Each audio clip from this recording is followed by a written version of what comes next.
అదే RTV app వార్తల్ని క్షణాల్లో చదివే అవకాశం ఉంటుంది. ఒక న్యూస్ పేపర్, ఒక టెలివిజన్ ఛానల్ మీ చేతుల్లో ఎప్పుడూ ఉంటాయి.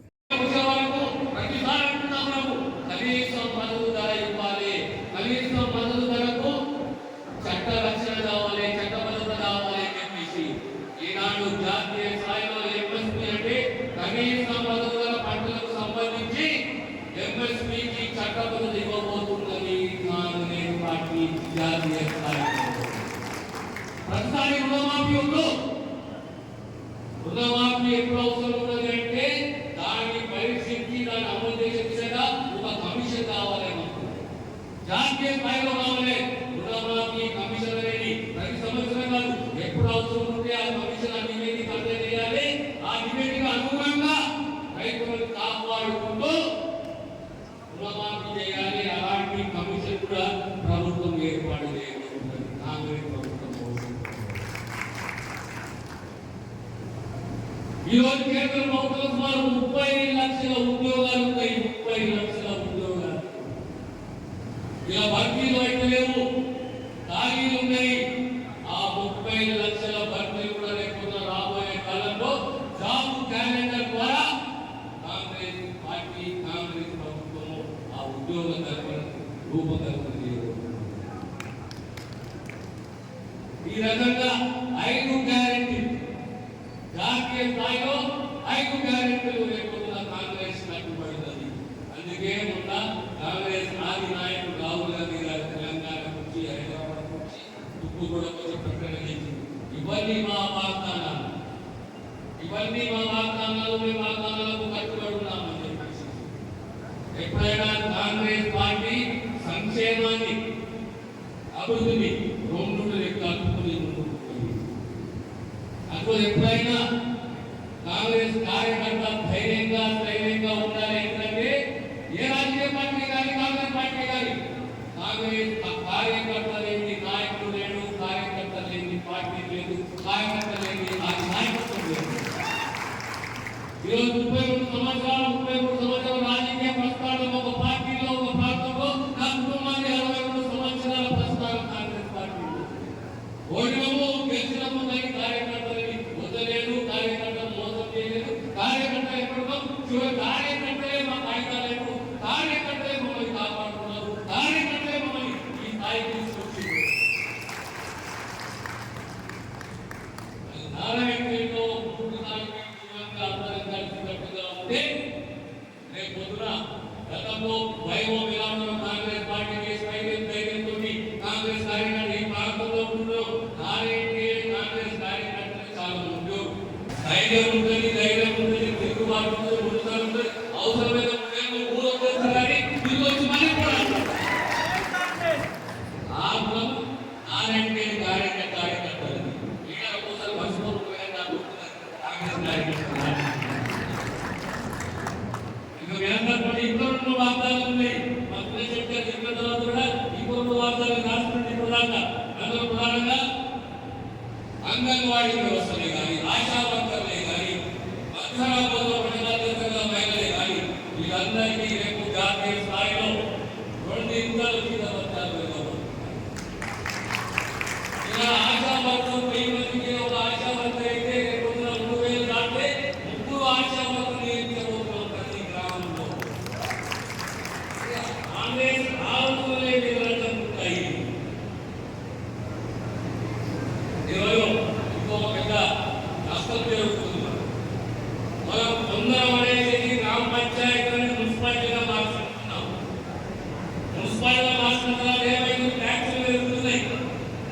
దానికి పేదవాడికి ఉపాధి కల్పన కోల్పోతున్నారు. ఆ అర్బన్ ప్రాంతం అయినప్పుడు మహిళా పథకానికి వర్తించదు. ఆనాడు మహిళా పథకాన్ని తీసుకొచ్చింది కాంగ్రెస్ యూపీఏ సర్కారు. మళ్ళీ ఇప్పుడు గ్రామీణ ప్రాంతంలో ఉన్నది కానీ మున్సిపల్ ప్రాంతం, పడవ ప్రాంతంలో ఇది లేదు. కనుక రేపు పొద్దున మళ్ళీ పడవ ప్రాంతంలో నారాయణపేట కానీ, యూపేట కానీ, అన్నోలే కానీ మున్సిపాలిటీ కొత్తగా ఏర్పడో ఆ కొత్తగా ఏర్పడిన మున్సిపాలిటీ కూడా ఖచ్చితంగా ఉపాధి హామీ పథకం అనేది అమలు చేయాలని కాంగ్రెస్ పార్టీ వాగ్దానం. అంటే ఇలాంటి ఆలోచనలు, ఇలాంటి ఆలోచనలు కాంగ్రెస్ పార్టీకి కాంగ్రెస్ నాయకత్వానికి కలిగింది. రేపు మీరు అనుకుంటున్నది రేపు ఎంపీ ఎలక్షన్ తర్వాత ఇక అంతా అయిపోయింది, చదువుకున్నది, ఇక మనకి ఏమీ లేదు అని చెప్పి కాదు. ఈ ఎంపీ ఎలక్షన్ 15 రోజులకే సర్పంచ్ ఎన్నికలు,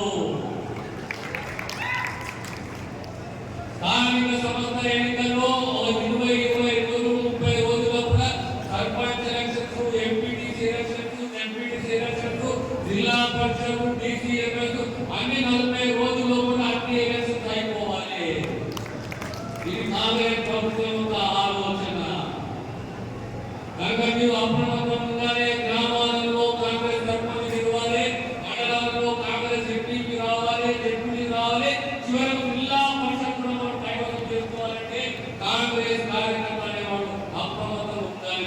సందేహంగా ఈ తెలవబడతామని చెప్పి మరొకసారి తెలంగాణ సమాజం తెలవని తెలంగాణలో ఉన్న దొరకడానికి చెరమగీతం వాడింది తెలంగాణ సమాజం. మళ్ళీ రోజు స్వేచ్ఛ వచ్చింది. 75-76 సంవత్సరాల క్రితము మన పెద్దలు కోరుకున్నారు ఈ దేశాన్ని పరిపాలించేది రాజ్యాంగ పరంగా.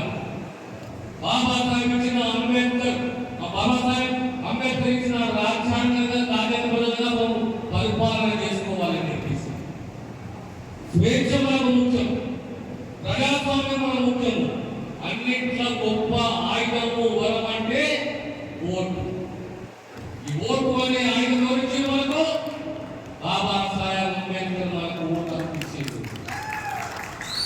ఎంత పెద్ద నాయకుడైనా, ఎంత పెద్ద మోసగాడైనా, ఎవరైనా సరే చివరకు ప్రజా తీర్పు కలవచ్చాల్సిందే. అలాంటి ఆయుధం మీ దగ్గర ఉంది. ఈ ఓటు అనేది మన వాళ్ళని తీసుకునే మన కార్యకర్తలుగా, నాయకులుగా, గ్రామాలు మన ప్రజలు చెప్తాము, అయ్యా మీరు ఓటు వేయబోతున్నారు. ఓటు ఎవరు వేస్తారు, ఆ నాయకుడు ఎవరు, ఆ నాయకుడు చరిత్ర ఏంటి, ఆ పార్టీ చరిత్ర ఏంటి అని మనం ఒకసారి ఆలోచన చేయాలి. ఈ ఓటు అనేది నా రాబోయే 5 సంవత్సరాల భవిష్యత్తు. ఈ ఓటు అనేది రాబోయే 5 సంవత్సరాల నా యొక్క పిల్లల భవిష్యత్తు.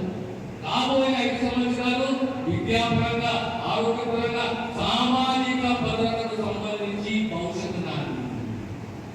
ఈ ఓటుని వ్యసనాలకే కానీ, డబ్బుకే కానీ పొందకూడదు. ఈ ఓటు అత్యంత అమూల్యమైనది.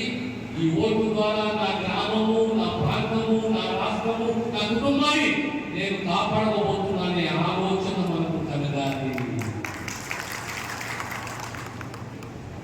భావోద్వేగాలకు గురే అవసరం లేదు. నాయకుడు అనేవాడు నాయకత్వాన్ని ఎలా ఉండాలి, ధైర్యం ఉండాలి, స్థైర్యం ఉండాలి, జవాబుదారీతనం ఉండాలి. ప్రజాస్వామ్యంలో ప్రజలు ప్రశ్నించాలి, ప్రశ్నిస్తే ఆ నాయకుడు జవాబు చేయాలి, ఆ ప్రభుత్వం జవాబు చేయాలి. అలాంటి ప్రభుత్వం, అలాంటి నాయకత్వం, అలాంటి పార్టీ అంటే కాంగ్రెస్ పార్టీ. కాంగ్రెస్ పార్టీ ఎప్పుడైనా ప్రజాస్వామ్యాన్ని నమ్ముకున్నది. కాంగ్రెస్ పార్టీ ఎప్పుడైనా విమర్శలు స్వీకరించింది, ఆహ్వానించింది, జవాబిచ్చింది.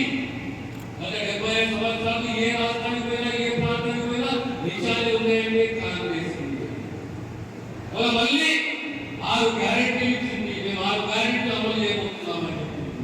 మొట్టమొదటిది ఆర్టీసీ బస్సులో ఉచిత ప్రయాణం మహిళలకు అని చెప్పేసి, 500 రూపాయలకే గ్యాస్ సిలిండర్ అని చెప్పేసి, పేదవారికి 200 యూనిట్ల ఉచిత కరెంట్ అని చెప్పేసి మీ అందరూ మర్చిపెట్టవచ్చు.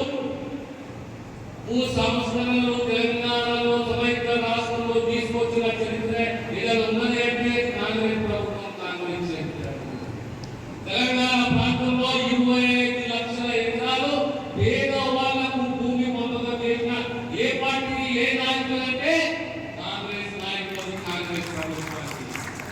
ఏ శివాలు తీసుకో, ఏ గ్రామం తీసుకో, అక్కడ ఇనా భూములే కానీ, అసైన్ భూములే కానీ, ఓ 10 ఎకరాలే కానీ, ఓ 50 ఎకరాలే కానీ, 100 ఎకరాలే కానీ, ఆ పేదవారికి, ఆ దళితులకి, ఆ ఆదివాసీకు, ఆ బీసీకు పంపకం చేసిన చరిత్ర పార్టీగా ఉన్నదంటే కేవలం కాంగ్రెస్.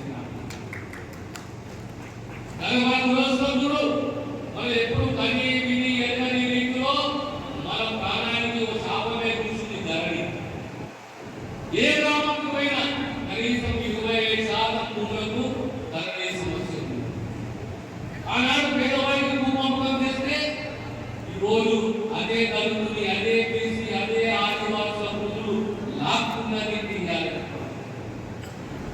ఈరోజు పేదవారి కుటుంబాలకు రక్షణ కల్పించే బాధ్యత కాంగ్రెస్ నాయకత్వంపై ఉన్నది, మా పైన ఉన్నది.